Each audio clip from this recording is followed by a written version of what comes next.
നമസ്കാരം. മലയാളി വാർത്തയിലേക്ക് സ്വാഗതം. ഇന്ദ്രപ്രസ്ഥത്തിന്റെ ചെങ്കോൽ ആരുടെ കൈകളിലായിരിക്കും? ദില്ലി മുഖ്യമന്ത്രിയെ തീരുമാനിക്കാൻ ചർച്ചകൾ സജീവമായിരിക്കുകയാണ്. ഇപ്പോഴും വലിയ ആഘോഷത്തിലും ആവേശത്തിലുമാണ് രാജ്യ തലസ്ഥാനം. BJPക്കാർ കഴിഞ്ഞ ദിവസം രാത്രിയിൽ ഉറങ്ങിയിട്ടില്ല എന്നാണ് വിവരങ്ങൾ. ഇരുള് വെളുക്കുവോളം ആഘോഷരാവായിരുന്നു ഇന്ദ്രപ്രസ്ഥത്തിൽ. സംസ്ഥാന ഘടകത്തിലെ നേതാക്കളുമായി ദേശീയ നേതൃത്വം ചർച്ച നടത്തും എന്നാണ് വിവരങ്ങൾ. മുഖ്യമന്ത്രിയെ ഉടൻ കണ്ടെത്തണം. വലിയ എതിർപ്പുകൾ ഒന്നുമില്ലാതെ എല്ലാവർക്കും സ്വീകാര്യനായ ഒരു മുഖ്യമന്ത്രിയെ ഉടൻ കണ്ടെത്തണം. അതുതന്നെയാണ് കേന്ദ്ര നേതൃത്വത്തിന്റെ തീരുമാനം. ന്യൂദില്ലി മണ്ഡലത്തിൽ അരവിന്ദ് കെജ്രിവാളിനെ തോൽപ്പിച്ച പർവേഷ് വർമ്മ, ദില്ലി നിയമസഭയിൽ പ്രതിപക്ഷ നേതാവായിരുന്ന വിജേന്ദർ ഗുപ്ത, വനിതാ നേതാവായ ശിഖ റായി എന്നിവരുടെ പേരുകൾ ചർച്ചയിലുണ്ട്.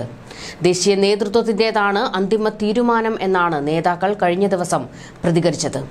പ്രധാനമന്ത്രി നരേന്ദ്രമോദി വിദേശ സന്ദർശനത്തിന് പോകും മുൻപ് മുഖ്യമന്ത്രി ആര് എന്നതിൽ തീരുമാനം ഉണ്ടായേക്കും.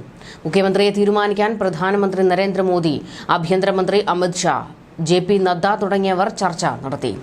പർവേഷ് വർമ്മ മാത്രമല്ല പരിഗണനയിലെന്നാണ് പാർട്ടി വൃത്തങ്ങൾ അറിയിക്കുന്നത്. പ്രധാനമന്ത്രിയുടെ വിദേശ സന്ദർശനത്തിന് ശേഷമായിരിക്കും സത്യപ്രതിജ്ഞ നടക്കുക.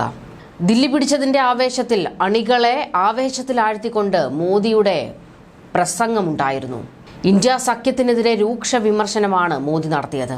സഖ്യകക്ഷികളുടെ വോട്ട് കൈക്കലാക്കാനാണ് കോൺഗ്രസിന്റെ ശ്രമമെന്നും കോൺഗ്രസിനൊപ്പം കൂടിയവരെല്ലാം പരാജയപ്പെടുകയാണെന്നും BJPയുടെ വോട്ട് കൈക്കലാക്കാനാകില്ല എന്ന് കോൺഗ്രസ് തിരിച്ചറിഞ്ഞുവെന്നും മോദി പ്രതികരിച്ചു.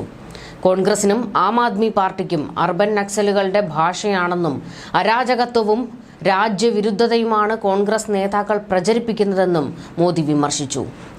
ദില്ലിയിലെ തിരഞ്ഞെടുപ്പുകളിൽ 0 സീറ്റ് നേടുന്നതിൽ കോൺഗ്രസ് ഡബിൾ ഹാട്രിക് നേടിയെന്നും പരാജയത്തിന്റെ ഗോൾഡ് മെഡൽ അണിഞ്ഞാണ് നേതാക്കൾ നടക്കുന്നതെന്നും മോദി പരിഹസിച്ചു.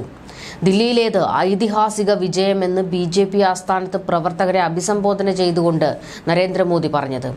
മോദി ഗ്യാരണ്ടിയിൽ വിശ്വാസം അർപ്പിച്ച ജനങ്ങൾക്ക് നന്ദി അറിയിച്ച മോദി, ദില്ലി ഇപ്പോൾ ദുരന്ത മുക്തമായി എന്നും ആം ആദ്മിയെ പരിഹസിച്ചുകൊണ്ട് മോദി കൂട്ടിച്ചേർത്തു. ദില്ലി മിനി ഹിന്ദുസ്ഥാനാണ്. ദില്ലി ഇപ്പോൾ BJPക്ക് അവസരം നൽകിയിരിക്കുന്നു. സബ്കാ സാത്ത് സബ്കാ വികാസ് എന്നത് ദില്ലിക്ക് മോദിയുടെ ഗ്യാരണ്ടിയാണ്. ദില്ലി BJPയുടെ സദ്ഭരണം കാണുന്നു. ഡബിൾ എഞ്ചിൻ സർക്കാരിൽ ജനങ്ങൾ പ്രതീക്ഷ അർപ്പിച്ചിരിക്കുന്നു.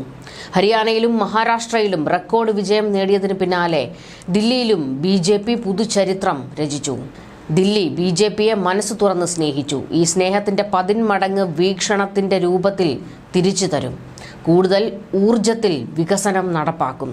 ഇത് സാധാരണ വിജയമല്ല, AAPയെ പുറത്താക്കി നേടിയ വിജയമാണ്.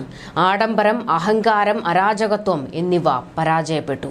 മോദിയുടെ പ്രസ്താവനകളും കൂടി വന്നതോടെ വലിയ ആവേശത്തിലാണ് ഇപ്പോൾ അണികൾ. എന്തായാലും മുഖ്യമന്ത്രി ആര് എന്നതിൽ സജീവ ചർച്ച തുടങ്ങിയിരിക്കുകയാണ്. ന്യൂസ് ഡെസ്ക്, മലയാളി വാർത്ത.